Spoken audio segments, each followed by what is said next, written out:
Alfa dan Omega Jilid 5 Bab 32. Sang Perwira. Kristus mengatakan kepada bangsawan yang anaknya telah ia sembuhkan, "Jika kamu tidak melihat tanda dan mukjizat, kamu tidak percaya." Yohanes 4 ayat 48. Ia sedih karena bangsanya sendiri menuntut tanda-tanda ajaib secara luar ini, bahwa dialah Mesias itu. Berulang-ulang ia merasa heran atas ketidakpercayaan mereka, tetapi ia mengagumi iman perwira yang datang kepadanya. Perwira itu tidak menanyakan tentang kuasa juru selamat. Ia tidak memohon supaya Kristus datang untuk mengadakan mukjizat. "Katakan saja sepatah kata," katanya, "maka hambaku itu akan sembuh." Hamba perwira itu diserang penyakit lumpuh dan sudah hampir mati. Di kalangan orang-orang Roma, hamba adalah budak, diperjualbelikan di pasar-pasar, diperlakukan dengan kejam dan bengis. Tetapi perwira itu memperlakukan hambanya dengan baik.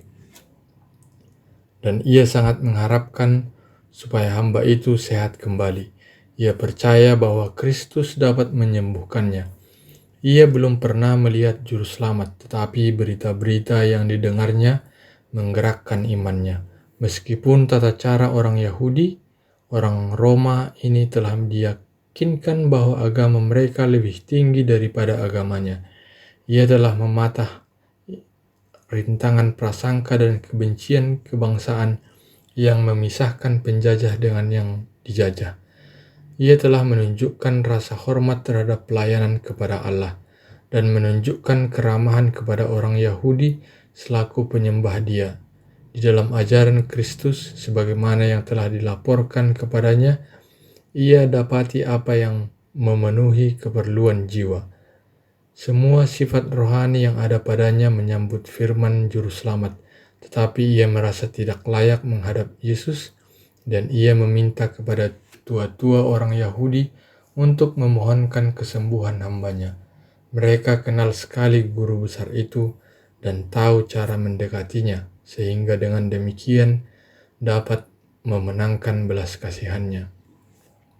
Ketika Yesus memasuki Kapernaum, ia telah ditemui oleh suatu utusan tua-tua yang memberitahukan kepadanya keinginan perwira itu. Mereka mengatakan, "Ia layak engkau tolong, sebab ia mengasihi bangsa kita, dan dialah yang menanggung pembangunan rumah ibadat kami." Dengan segera Yesus menuju rumah pejabat itu, tetapi karena didesak oleh orang banyak, ia maju dengan perlahan. Kabar kedatangannya mendahului dia, dan perwira di dalam kekurangan kepercayaan kepada dirinya sendiri mengirim pesan kepada Yesus, "Tuan, janganlah bersusah-susah, sebab aku tidak layak menerima Tuan di dalam rumahku." Tetapi juru selamat meneruskan jalannya, dan akhirnya perwira menghampiri dia, melengkapi beritanya, lalu berkata, "Aku juga menganggap diriku tidak layak untuk datang kepadamu. Tetapi katakan saja sepatah kata, maka hambaku itu akan sembuh, sebab aku sendiri seorang bawahan, dan di bawahku ada pula prajurit. Jika aku berkata kepada salah seorang prajurit itu, 'Pergi,' maka ia pergi, dan kepada seorang lagi, 'Datang,' maka ia datang, ataupun kepada hambaku, 'Kerjakanlah ini,' maka ia mengerjakannya. Sebagaimana aku mewakili kuasa Roma dan prajurit-prajuritku mengetahui kuasaku yang lebih tinggi, demikian pula engkau mewakili kuasa Allah yang tiada batasnya, dan segala sesuatu yang dijadikannya menurut firman-Mu. Engkau dapat memerintahkan supaya penyakit itu enyah daripadanya, dan akan diturutinya engkau. Engkau dapat memanggil suruhan dari surga, dan mereka akan menyembuhkannya. Katakan sajalah, hamba saya akan sembuh." Setelah Yesus mendengar hal itu, heranlah ia dan berkata kepada mereka yang mengikutnya, "Aku berkata kepadamu, sesungguhnya iman sebesar ini tidak pernah aku jumpai pada seorang pun di antara orang Israel." Dan kepada perwira itu ia berkata, "Pulanglah dan jadilah kepadamu seperti yang engkau percaya." maka pada saat itu juga sembuhlah hambanya. Tua-tua orang Yahudi yang memuji perwira itu di hadapan Kristus telah menunjukkan betapa jauhnya mereka dari memiliki roh Injil. Mereka tidak menyadari bahwa keperluan kita yang besar hanyalah tuntutan kita atas kemurahan Allah. Di dalam sifat mereka yang membenarkan diri sendiri, mereka memuji perwira itu sebab ia telah menunjukkan kebaikannya kepada bangsa kita.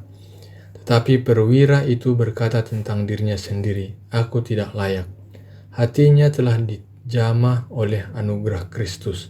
Ia melihat ketidaklayakannya, tetapi ia takut tidak meminta pertolongan. Ia tidak bergantung kepada kebaikannya. Alasannya merupakan keperluannya yang besar.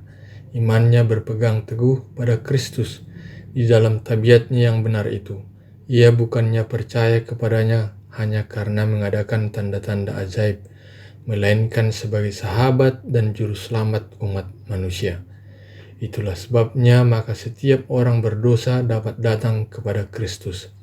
Dia telah menyelamatkan kita, bukan karena perbuatan baik yang telah kita lakukan, tetapi karena rahmat-Nya. Titus 3 ayat 5. Bila setan mengatakan bahwa engkau seorang berdosa dan tidak mempunyai harapan menerima berkat dari Allah, katakanlah kepadanya bahwa Kristus datang ke dunia ini untuk menyelamatkan orang berdosa. Kita tidak mempunyai sesuatu untuk memuji kita kepada Allah, tetapi permohonan yang kita pohonkan sekarang dan selamanya ialah ucapan kita yang dalam keadaan tidak berdaya, sehingga menjadikan kuasa penebusannya suatu keperluan, membuangkan sifat yang hanya berpaut pada diri sendiri. Kita dapat memandang kepada salib Golgota dan berkata, "Aku datang dengan tangan hampa, hanya bergantung pada salib-Mu." Orang-orang Yahudi telah dididik mulai dari kecilnya mengenai pekerjaan Mesias itu. Ucapan bapa-bapa dan nabi-nabi yang diilhamkan serta lambang ajaran upacara pengorbanan telah ada pada mereka. Tetapi mereka tidak mengindahkan terang itu. Dan sekarang mereka melihat di dalam Yesus tidak ada yang mereka ingini. Tetapi perwira itu dilahirkan di dalam kekafiran, dididik di dalam berhala kerajaan Roma, dilatih sebagai seorang tentara, seolah-olah sama sekali lepas dari kehidupan rohani oleh pendidikan dan keadaan sekelilingnya, dan masih tetap dihalangi oleh kefanatikan orang-orang Yahudi dan oleh hinaan bangsanya kepada orang Israel. Orang ini menerima kebenaran yang anak-anak Abraham buta terhadapnya. Ia tidak menunggu melihat apakah orang-orang Yahudi sendiri akan menerima seorang yang akan dimaklumkan menjadi Mesias mereka, karena sebagai terang yang sesungguhnya yang menerangi setiap orang sedang datang ke dalam dunia. Yohanes 1 ayat 9. Telah bercahaya padanya, ia telah dapat melihat kemuliaan Allah walaupun dari jauh. Bagi Yesus inilah pekerjaan yang sungguh-sungguh, yakni kabar Injil diselesaikan di antara orang kafir. Dengan gembira ia melihat ke depan untuk mengumpulkan jiwa-jiwa dari segala bangsa ke dalam kerajaannya. Dengan kesedihan yang mendalam, ia menggambarkan kepada orang-orang Yahudi akibat penolakan mereka akan kemurahannya. Aku berkata kepadamu, banyak orang akan datang dari timur dan barat dan duduk makan bersama-sama dengan Abraham, Ishak, dan Yakub di dalam kerajaan surga. Sedangkan anak-anak kerajaan itu akan dicampakkan ke dalam kegelapan yang paling gelap. Di sanalah akan terdapat ratap dan kertak gigi. Berapa banyak yang bersedia akan kekecewaan yang hebat itu, sedangkan jiwa-jiwa orang kafir yang di dalam kegelapan menerima anugerahnya. Berapa banyak orang di negeri Kristen di mana ada terang dia abaikan begitu saja. Lebih 20 mil dari Kapernaum, di atas suatu daratan tempat dapat menatap dengan luas keelokan lembah Esdraelon, terdapatlah kampung Nain, dan kemudian Kristus menuju ke sana kebanyakan murid-muridnya dan orang-orang lain yang bersama-sama dengan dia, dan sepanjang jalan orang banyak datang berduyun-duyun, rindu mendengarkan firman-Nya yang penuh kasih dan kemurahan, membawa orang sakit untuk disembuhkan, dan dengan pengharapan bahwa Ia yang berkuasa besar itu akan mengumumkan dirinya sendiri sebagai Raja orang Israel. Orang banyak mengikuti jalannya, dan hal itu menggembirakan sekali. Rombongan yang penuh harapan itu mengikuti dia dan mendaki jalan yang berbatu menuju gerbang kampung di gunung itu.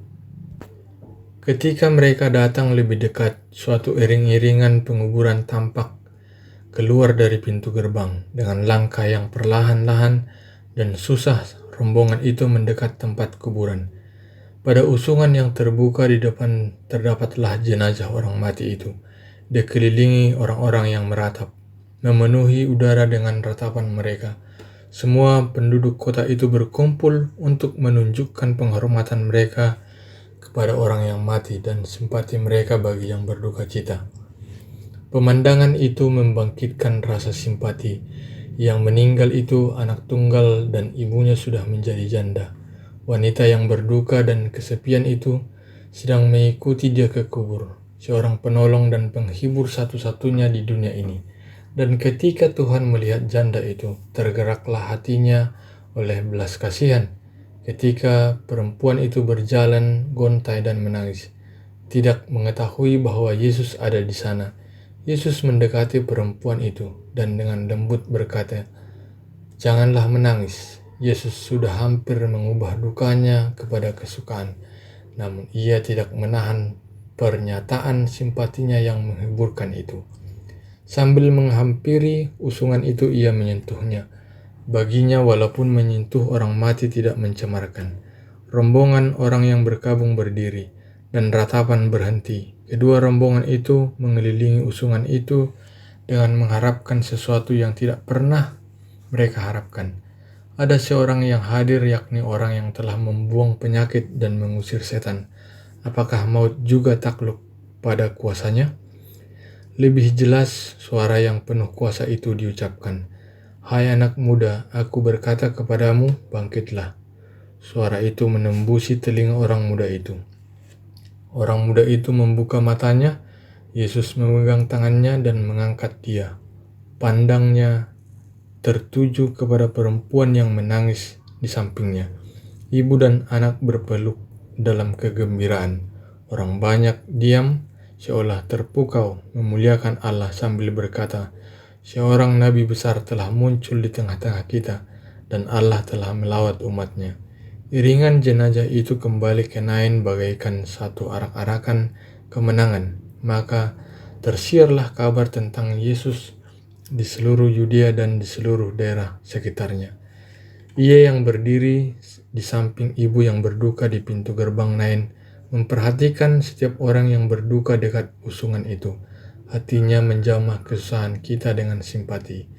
Hatinya yang penuh kasih dan kasihan adalah hati kelemah lembutan yang tiada berubah. Firman-Nya yang memanggil orang mati supaya hidup kembali. Tidak kurang kesanggupannya sekarang daripada waktu dikatakan kepada orang muda di Nain itu. Ia berkata kepadaku, telah diberikan segala kuasa di surga dan di bumi. Matius 28 ayat 18. Kuasa itu tidak berkurang oleh berlalunya tahun atau oleh pekerjaan yang tak henti-hentinya dan kegiatan kemurahan-Nya yang terus mengalir kepada mereka yang percaya kepadanya. Ia masih tetap seorang juru selamat yang hidup. Yesus telah mengubah duka ibu itu menjadi kesukaan tatkala ia mengembalikan anaknya kepada perempuan itu. Namun demikian, orang muda itu telah dipanggil untuk hidup di dunia ini, merasakan derita, menanggung duka, mara bahaya, dan sekali lagi melalui kuasa maut.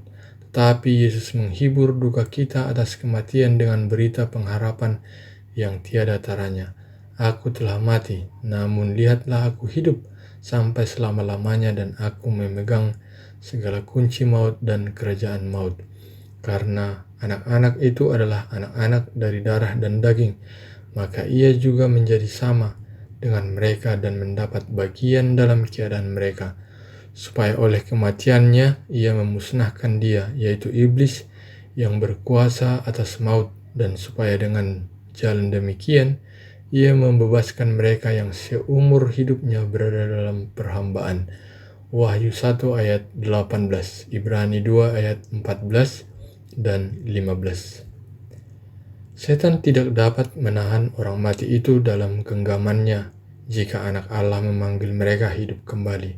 Tidak dapat menahan di dalam kematian rohani satu jiwa yang di dalam iman menerima kuasa perkataan Kristus.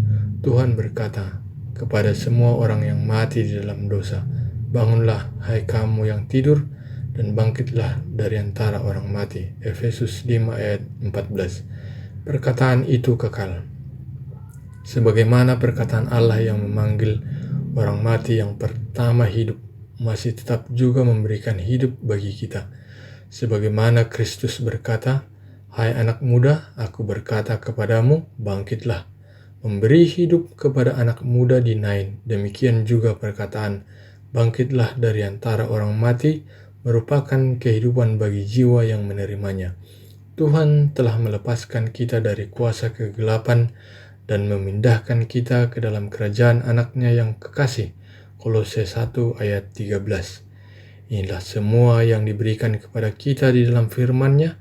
Jika kita menerima firman itu, kita mendapat kelepasan. Dan jika roh Dia yang telah membangkitkan Yesus dari antara orang mati diam di dalam kamu, maka Ia yang telah membangkitkan Kristus Yesus dari antara orang mati akan menghidupkan juga tubuhmu yang fana itu oleh rohnya yang diam di dalam kamu. Sebab pada waktu tanda diberi, yaitu pada waktu penghulu malaikat berseru dan sangkakala Allah berbunyi, maka Tuhan sendiri akan turun dari surga, dan mereka yang mati dalam Kristus akan lebih dahulu bangkit.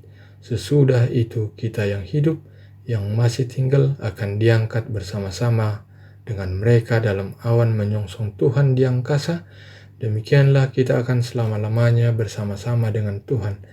Roma 8 ayat 11, 1 Tesalonika 4 ayat 16 dan 17. Inilah perkataan penghiburan dengan mana kita diminta saling menghiburkan satu sama lain.